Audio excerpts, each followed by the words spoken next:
नमस्कार दोस्तों, स्वागत है आपका आपके अपने ही परिवार तैयारी स्टूडेंट ऑफिशियल चैनल में। और कैसे हैं आप लोग? आई होप सब मस्त जबरदस्त और बिंदास होंगे और निरंतर अध्ययन कर रहे होंगे। चलिए, तो हम पढ़ रहे थे छंद, जो कि अपना कंप्लीट हो गया था, और आज शुरू करेंगे अलंकार। आज पढ़ेंगे अलंकार के बारे में। अलंकार का अर्थ। अलंकार का अर्थ क्या है? आभूषण। अलंकार का अर्थ आभूषण है। और इसकी परिभाषा, काव्य की शोभा बढ़ाने वाले तत्वों को अलंकार कहते हैं। काव्य की शोभा बढ़ाने वाले तत्वों को अलंकार कहते हैं। अथवा स्त्रियां अपने साज श्रृंगार के लिए जिन आभूषणों का प्रयोग करती हैं, अतएव आभूषण ही अलंकार है। जिस प्रकार स्त्रियां अपने श्रृंगार के लिए आभूषणों का प्रयोग करती हैं, उसी प्रकार कविता में अलंकारों का प्रयोग किया जाता है। ठीक है। और आगे अलंकार की परिभाषा, जो कि केशवदास ने दी है। अलंकार काव्य का अनिवार्य गुण है। केशवदास क्या कह रहे हैं कि अलंकार काव्य का अनिवार्य गुण है। ठीक है। अगला क्या है? आचार्य दंडी के अनुसार काव्य शोभाकरण धर्मान अलंकार प्ररक्षते। आचार्य दंडी के अनुसार अलंकार की परिभाषा क्या है? अलंकार शोभाकरण धर्मान अलंकारान प्ररक्षते, अर्थात काव्य के शोभा कारक धर्म अलंकार कहलाते हैं। अर्थात काव्य के शोभा कारक धर्म ही अलंकार कहलाते हैं, आचार्य दंडी के अनुसार। आचार्य केशवदास क्या कहते हैं कि काव्य का अनिवार्य गुण अलंकार है, और आचार्य दंडी क्या कहते हैं कि काव्य की जो शोभा बढ़ाते हैं वही अलंकार है। ठीक है। चलिए आगे चलते हैं। कुछ और परिभाषाएं। आचार्य भामह के अनुसार अलंकार शब्द के जनक, आचार्य भामा अलंकार शब्द के क्या है? जनक। अलंकार शब्द के जनक आचार्य भामा। और अलंकारों का सर्वप्रथम वैज्ञानिक वर्गीकरण किसने किया है? आचार्य रुद्रट ने। अलंकारों का सर्वप्रथम वैज्ञानिक वर्गीकरण आचार्य रुद्रट ने किया है। अलंकार के कुल 3 भेद होते हैं। अलंकार के कुल 3 भेद होते हैं और मुख्य 2। 3 कौन कौन से हैं? पहला शब्दालंकार, दूसरा अर्थालंकार और तीसरा उभयालंकार। ये 3 हैं। और अगर ऐसा आ जाए कि मुख्य 2 कौन कौन से भेद होते हैं, तो शब्दालंकार और अर्थालंकार। मुख्य 2 में उभयालंकार नहीं आता है, इसे याद रखना है। जब पूछे कुल अलंकार के कितने भेद हैं, तो 3, और अगर पूछे मुख्य कितने भेद हैं, तब 2। ठीक है। चलिए आगे चलते हैं। शब्दालंकार। पहला क्या था? शब्दालंकार। इसकी परिभाषा, जहाँ पर साहित्य में कविता के माध्यम से वर्गों या शब्दों का संग्रह चमत्कार उत्पन्न करता है, उसे शब्दालंकार कहते हैं। शब्दालंकार में क्या होता है कि शब्दों के माध्यम से ही चमत्कार उत्पन्न होता है, और वाक्य में शब्दों के कारण चमत्कार उत्पन्न हो, वहाँ शब्दालंकार होता है। अथवा वाक्य में शब्दों के कारण चमत्कार उत्पन्न हो, वहाँ शब्दालंकार होता है। इसे याद रखना। और जो शब्दालंकार है, इसके 7 भेद होते हैं। शब्दालंकार के 7 भेद होते हैं। पहला है अनुप्रास अलंकार। पहला क्या है? अनुप्रास अलंकार। जिस रचना में एक वर्ण की बार बार आवृत्ति के कारण चमत्कार उत्पन्न हो, उसे अनुप्रास अलंकार कहते हैं। अनुप्रास अलंकार में क्या होता है कि एक वर्ण की बार बार आवृत्ति के कारण चमत्कार उत्पन्न होता है, उसे अनुप्रास अलंकार कहते हैं। अनुप्रास अलंकार के भेद 5 हैं। अनुप्रास अलंकार के भेद कितने हैं? 5। पहला है छेकानुप्रास अलंकार। और इसकी परिभाषा, एक वर्ण 2 बार आए या लगातार आए। छेकानुप्रास अलंकार में क्या होता है कि एक वर्ण या तो 2 बार आता है या लगातार आता है। ठीक है। अथवा जहाँ अलग अलग वर्णों की समान क्रम में आवृत्ति होती है, वहाँ छेकानुप्रास अलंकार होता है। उदाहरण है, रीझी रीझी रहसी रहसी हंसी हंसी उठे। यहाँ भी रीझी रीझी रहसी रहसी हंसी हंसी, एक ही वर्ण की बार बार आवृत्ति हो रही है। ठीक है। बागे बगीर में भ्रम भरे अजब अनुराग, यहाँ एक ही वर्ण की आवृत्ति, जैसे बा, और यहाँ भा आ। ठीक है। छेकानुप्रास में एक ही वर्ण की आवृत्ति या तो 2 बार या लगातार होती है। तीसरा है कानन कठिन भयंकर भारी, कानन कठिन भयंकर भारी, यहाँ भी का की आवृत्ति और यहाँ भा की आवृत्ति। ठीक है। चौथा है वचन विनीत मधुर रघुवर की, वचन विनीत मधुर रघुवर की। ठीक है। यहाँ भी क्या है, दोनों जगह एक यहाँ और यहाँ वो घा की आवृत्ति हो रही है। चलिए दूसरा है, दूसरा भेद क्या है, अत्यनुप्रास अलंकार। अनुप्रास अलंकार का दूसरा भेद अत्यनुप्रास अलंकार, जहाँ वाक्य या पंक्ति के अंत में तुक बने। अत्यनुप्रास अलंकार में क्या होता है कि वाक्य या पंक्ति के अंत में ये तुक बनती है, इसे याद रखना है, वहाँ अत्यनुप्रास अलंकार होता है। जैसे मेरे मन के मीत मनोहर, तुम हो तरुवर मेरे सहचर, यहाँ दोनों में तुक बन रही है। ठीक है। कहाँ था तू सैयस के नाग, कहाँ था तू सैयस के नाग, लगा दी किसने आकर यह आग, यहाँ दोनों के यहाँ तुक बन रही है, इसे याद रखना है, कहाँ, अत्यनुप्रास अलंकार में। तीसरा है वृत्यानुप्रास अलंकार। अनुप्रास का तीसरा भेद है वृत्यानुप्रास अलंकार, जिस रचना में एक व्यंजन वर्ण की आवृत्ति एक या एक से अधिक बार होती है। जिस रचना में एक व्यंजन वर्ण की आवृत्ति एक या एक से अधिक बार होती है, वहाँ वृत्यानुप्रास अलंकार होता है। उदाहरण जैसे रघुपति राघव राजा राम, क्या है, एक व्यंजन वर्ण की एक से अधिक बार आवृत्ति हो रही है, यहाँ रा रा रा रा। दूसरा घा की आवृत्ति भी हो रही है, जैसे तरनी तनुजट तत्तमाल तरुवर बहु छाय, तो ता वाले की आवृत्ति हो रही है। ठीक है। वृत्यानुप्रास अलंकार में एक व्यंजन वर्ण की आवृत्ति एक या एक से अधिक बार होती है, इसे याद रखना है। चौथा है लाटानुप्रास अलंकार। चौथा क्या है, लाटानुप्रास अलंकार, जहाँ वाक्य या शब्द की आवृत्ति या पुनरावृत्ति समान अर्थ में होती है। जहाँ वाक्य या शब्द की आवृत्ति या पुनरावृत्ति समान अर्थ में होती है, वहाँ लाटानुप्रास अलंकार होता है, इसे याद रखना है। उदाहरण जैसे वही मनुष्य है जो मनुष्य के लिए मरे, इसमें क्या बता रहे हैं कि वाक्य या शब्द की, तो यहाँ वही मनुष्य है जो मनुष्य के लिए मरे, मनुष्य और मनुष्य। ठीक है। पूत कपूत तो क्यों धन संचय, पूत कपूत तो का धन संचय, पूत सपूत तो का धन संचय, यहाँ पूरे वाक्य की आवृत्ति बार बार हो रही है। जिसमें वाक्य या शब्द की आवृत्ति होती है, वहाँ लाटानुप्रास अलंकार होता है, इसे याद रखना है। पांचवा है श्रोतानुप्रास अलंकार। पांचवा भेद क्या है, श्रोतानुप्रास अलंकार, जिसमें एक ही वर्ग के वर्गों की आवृत्ति हो। श्रोतानुप्रास अलंकार में एक ही वर्ग के वर्णों की आवृत्ति होती है। ठीक है। जैसे दिनांत था ये दीनानांत डूबते, लैला तुझे लूट लेगी तू लिख कर ले ले, यहाँ ला वर्ण की आवृत्ति हो रही है, और यहाँ दा वर्ण की, जैसे ता वर्ग का क्या है दा, और यहाँ लाला वर्ण की। ठीक है, इसे याद रखना है। और एक कुछ जैसे यहाँ जो उदाहरण थे, ये तो अनुप्रास के जो भेद हैं पांचों, उनके अलग अलग उदाहरण दिए थे, और ये कुछ अनुप्रास अलंकार के मिक्स उदाहरण दिए हैं, जो कि इस प्रकार है। अनुप्रास अलंकार के कुछ मिक्स उदाहरण जैसे तरुणों तनिजर तत्तमाल तरुवर बहु छाए, सुरक्षित सुंदर सुखद सुमन तुम पर खिलते, सुरक्षित सुंदर सुखद सुमन तुम पर खिलते हैं, चरर मरर खुल गए अरर, मुख मयंक सम मंजू मनोहर, और राम रमापति कर धेनु लेहू, और मुदित मनोहर मानस देखा। ठीक है, ये अनुप्रास अलंकार के उदाहरण हैं, इन्हें भी याद रखना है।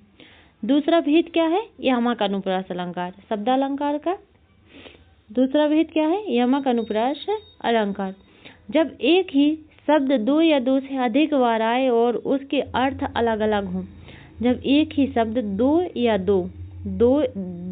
दो से अधिक बार आए और उसके अर्थ अलग अलग हों, तो वहाँ यमक अनुप्रास अलंकार होता है, इसे याद रखना। जैसे सजना है मुझे सजना के लिए, यहाँ सजना है मुझे सजना के, एक सजना क्या है, तैयार होने के लिए बता रहे हैं और एक साजन के लिए, मतलब पति या कोई पति के लिए बता रहे, एक सजना और एक दूसरा वाला सजना। ठीक है, दोनों सजना का अलग अलग अर्थ है। एक सजना सजने के लिए, तैयार होने के लिए, और दूसरा पति के लिए, इसे ध्यान रखना। काली घटा का घमंड घटा, और मूरत मधुर मनोहर देखी, भयों विदेह विदेही विदेखी। ठीक है, और चौथा है कनक कनक ते शोगुनी माधकता अधिका। यहाँ कनक का अर्थ एक आटा का लगा रहे हैं, और एक कनक कनक ते शोगुनी, और एक सोना या धतूरा का, एक धतूरा का सॉरी और एक सोना का, इसे याद रखना है। और चौथा है माला फेर जुग गया, फिरा न मन का फेर। छठवा है कर का मन का डारे दे, मन का फेर। सॉरी, ये दोनों एक ही है। माला फेर जुग गया, फिरा न मन का फेर, और कर का मन का डारे दे, मन का फेर। ऐसे याद रखना है। चलिए, तीसरा है श्लेष अलंकार। श्लेष अलंकार की परिभाषा, जब एक ही शब्द बिना आवृत्ति के दो या दो से अधिक अर्थ प्रकट करता है। जब एक ही शब्द बिना आवृत्ति के दो या दो से अधिक अर्थ प्रकट करता है, वहाँ श्लेष अलंकार होता है। श्लेष मतलब एक ही शब्द में दो या दो से ज्यादा अर्थ चिपके रहते हैं। श्लेष का अर्थ क्या होता है? श्लेष का मतलब चिपकना। ठीक है, जैसे रहीमन पानी राखे, बिन पानी सब सून, और पानी गए न उबरे, मोती मानस चून। तो यहाँ एक पानी क्या बताया है? एक आत्मसम्मान, और दूसरा है जीवन, और तीसरा क्रांति। एक पानी का अर्थ है आत्मसम्मान, दूसरे का जीवन, और तीसरे का क्रांति। इसे याद रखना है। एक ही शब्द में दो दो तीन तीन अर्थ चिपके हुए होते हैं। को घाटी ये ब्रज भानु जावे हलदर के वीर। को घाटी ये ब्रज भानु जावे हलदर के वीर। यहाँ हलधर किसको बताया गया? एक तो बलराम को बताया गया है, और दूसरा बैल को। और ब्रज भानुजा एक गाय को, और दूसरा राधा रानी को। ठीक है, गाय की बहन मतलब बैल की बहन को भी ब्रज भानुजा कहते हैं। बैल क्या है? ब्रज भानु। बैल है वृषभ, और उसकी बहन ब्रज भानुजा। और एक कृष्ण का भाई बलराम, और दूसरा राधा। ठीक है, ब्रज भानु की पुत्री राधा। दूसरा है मंगल को देखी पटी देत बार बार है। मंगल को देखी पटी देत बार बार है। एक पट का अर्थ क्या है? वस्त्र, और दूसरा किवाड़। एक पट का अर्थ है वस्त्र, और दूसरा किवाड़। मंगल को देखी के बार बार किवाड़ लगाना। ठीक है, बेमाता बन गई आंधी भयावह है। बेमाता बन गई आंधी भयावह है, हुआ चंचल न फिर भी श्याम घन बह। यहाँ श्याम का मतलब काले बादल। श्याम का मतलब क्या है? एक काले बादल, और दूसरा श्री कृष्ण। श्याम का अर्थ यहाँ बताया गया है काले बादल, और दूसरा श्री कृष्ण। ठीक है, चलिए अगला है वक्रोक्ति अलंकार। अगला वक्रोक्ति अलंकार, जहाँ पर उच्चारण के कारण श्रोता सुनने, वक्ता बोलने की बात गलत उल्टा अर्थ निकाल ले, उसे वक्रोक्ति अलंकार कहते हैं। जहाँ उच्चारण में श्रोता या वक्ता की बात का गलत मतलब निकाल लेता है, वहाँ वक्रोक्ति अलंकार होती। जैसे उसने कहा जाओ मत बैठो। उसने कहा जाओ मत बैठो। यहाँ एक उसने कहा जाओ मत बैठो, और उसने सुन क्या लिया कि जाओ बैठो, जाओ मत बैठो। उसने क्या सुन लिया? जाओ मत बैठो। ठीक है, को तुम हो इत आओ कहाँ, घनश्याम हो तुम कित भर से। कौन द्वार पर? राधे मैं हरि, और हरि का क्या काम है? हम कृष्ण ने द्वार खटखटाया, और राधे ने बोला कि द्वार पर कौन है? तो कृष्ण ने कहा मैं हरि हूँ। और राधे ने क्या समझ लिया? एक तो हरि बंदर को भी बोलते हैं, और दूसरा कृष्ण को। तो राधे ने बंदर समझ लिया। राधे ने कहा हरि का यहाँ क्या काम है। और यहाँ दूसरे का क्या है? को तुम हो ये आओ कहाँ, घनश्याम हो तो कित वर्ष हो। यहाँ राधे ने पूछा कौन हो तुम? तो कृष्ण ने कहा घनश्याम। तो राधे ने घनश्याम बादल को भी समझ लिया, और बोला यहाँ क्यों आए हो, कहीं और जाके बरसो। ठीक है, पांचवा है विप्सा। आदर, घबराहट, आश्चर्य, घृणा आदि प्रदर्शित करने के लिए किसी शब्द को दोहराना विप्सा कहलाता है। आदर, घबराहट, आश्चर्य, घृणा आदि प्रदर्शित करने के लिए किसी शब्द को दोहराना व्यवसाय कहलाता है। उदाहरण है, शिव शिव शिव शिव कहते हो ये क्या, ऐसा फिर मत कहना। और मधुर मधुर मृदीप जले, बाह है, हाँ हाँ इन्हें रोना की टोप ना लगाओ। छी छी, किसके लिए हो रहा है? घृणा के। छी छी, यहाँ गंदगी है। राधा मनमोही मोही, मोहन मई मई, चल चल यहाँ से जाने के लिए। सुनो सुनो मेरी बात। ठीक है, जहाँ आदर, घबराहट, आश्चर्य और घृणा होती है वहाँ विपक्षालंकार होता है। नेक्स्ट है अर्थालंकार। दूसरा भेद क्या था? अर्थालंकार। इसकी परिभाषा अर्थालंकार की, जिस रचना में अर्थ के कारण चमत्कार उत्पन्न होता है, जिस रचना में अर्थ के कारण चमत्कार उत्पन्न होता है वहाँ अर्थालंकार होता है। इसका पहला भेद क्या है? उपमा अलंकार। उपमा की परिभाषा, जहाँ उपमेय की उपमान से समान गुण धर्म के कारण, उपमेय की उपमान से समान गुण धर्म के कारण गुण धर्म के आधार पर तुलना व्यक्त की जाती है। जहाँ उपमेय की उपमान से समान गुण धर्म के कारण तुलना व्यक्त की जाती है उसे उपमा अलंकार कहते हैं।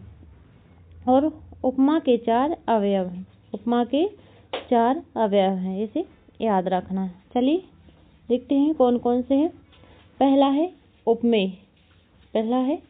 उपमेय, दूसरा उपमान, तीसरा साधारण धर्म और चौथा वाचक शब्द। उपमेय में क्या होता है? जिसकी तुलना की जाए। उपमेय क्या है? जिसकी तुलना की जाए। उपमान क्या है? जिससे तुलना की जाए। और साधारण धर्म जो उपमेय और उपमान में समान रूप से हो। वाचक शब्द है समानता बताने वाले शब्द। जैसे नील गगन सा शांत हृदय था सो रहा। नील गगन सा शांत हृदय था सो रहा। यहाँ नील क्या है? उपमान। नील और गगन दोनों क्या है? उपमान। और सा क्या है? एक वाचक शब्द। सा है वाचक शब्द, शांत है साधारण धर्म और हृदय उपमेय। ठीक है। दूसरा है मुख चंद्रमा के समान सुंदर है। मुख है उपमेय, यहाँ मुख उपमेय, चंद्रमा उपमान, समान क्या है? वाचक शब्द और सुंदर साधारण धर्म। ठीक है। चलिए पहला है लुप्त उपमा। उपमा अलंकार का पहला भेद क्या है? लुप्त उपमा। ठीक है। इसमें उपमेय उपमान साधारण धर्म और वाचक शब्द में से एक या एक से अधिक अंग लुप्त होते हैं। लुप्त उपमा अलंकार में क्या होता है? उपमेय उपमान साधारण धर्म और वाचक शब्द में से एक न एक अंग लुप्त होते हैं। ठीक है। जैसे मुख चंद्र है। वाचक शब्द कौन कौन से होते हैं? समानता बताने वाले शब्द। वाचक शब्द क्या होते हैं? समानता बताने वाले शब्द। जैसे सासी से, सरिस, समान, इव, यही, जैसे, इब्र, इत्र और तत्र। ये एक वाचक शब्द हैं जो समानता बताते हैं। उदाहरण है पीपर पात सरिस मंडोला। सरिस क्या है? वाचक शब्द। ठीक है। पीपर पात सरिस मंडोला। मुख चंद्रमा सा सुंदर है, ये भी वाचक शब्द। और हरिपद कोमल कमल से, बट्टा नभ था बहुत नीला शंख जैसा। प्रता है नभ था बहुत नीला शंख जैसा। और खिली हुई हवा फिरकी सी आई चली गई। खिली हुई हवा फिरकी सी आई चली गई। मखमल के झूले पड़े विशाल हाथी सा टीला। यहाँ सा भी वाचक धर्म। मखमल के झूले पड़े विशाल हाथी सा टीला। ये लुप्त उपमा अलंकार के उदाहरण हैं। दूसरा है माल उपमा, जिसमें एक उपमेय के लिए एक से अधिक उपमानों का प्रयोग किया जाता है। जो माल उपमा है उसमें एक उपमेय के लिए एक से अधिक उपमानों का प्रयोग किया जाता है। जैसे उदाहरण क्या है? रजत धार जैसी बही जा रही, मार शत्रु को जोगिन सी हर्षी बंदूक है। ठीक है। इसमें एक उपमेय के लिए एक से अधिक उपमानों का प्रयोग किया जाता है माल उपमा में। ठीक है, इसे याद रखना है। दूसरा है रूपक अलंकार। इसकी परिभाषा, जहाँ उपमेय में उपमान का अभेद रहित आरोप हो, जहाँ उपमेय में उपमान का अभेद रहित आरोप हो वहाँ रूपक अलंकार होता है। नोट, इसमें वाचक शब्द का प्रयोग नहीं होता है। रूपक अलंकार में वाचक शब्दों का प्रयोग नहीं होता है और उपमेय में उपमान का अभेद रहित आरोप होता है। उदाहरण जैसे चरण कमल बंधो हरिराई, और इसमें छोटा सा कोमा होता है, इसे ध्यान रखना। ये क्या है? छोटा सा चरण कमल बंधो हरिराई, मैया मैं तो चंद्र खिलौना ले हूँ। अपलक नभ नील नयन विशाल, मन सागर मनसा लहरी, बूढ़े बहे अनेक, पायो जी मैंने राम रतन धन पायो। क्या है? पायो जी मैंने राम रतन धन पायो। शशि मुख पर घूंघट डाले अंचल में द्वीप छिपाए, शशि मुख पर घूंघट डाले अंचल में द्वीप छिपाए। ठीक है, रूपक अलंकार की उदाहरण है और इसे याद रखना है कि जो रूपक अलंकार है उसमें योजक चिन्ह का प्रयोग किया जाता है। ठीक है, चलिए इस क्लास को हम यहीं समाप्त करते हैं और मिलते हैं अगली क्लास में। जब तक के लिए धन्यवाद। राधे राधे। आप लोग अपना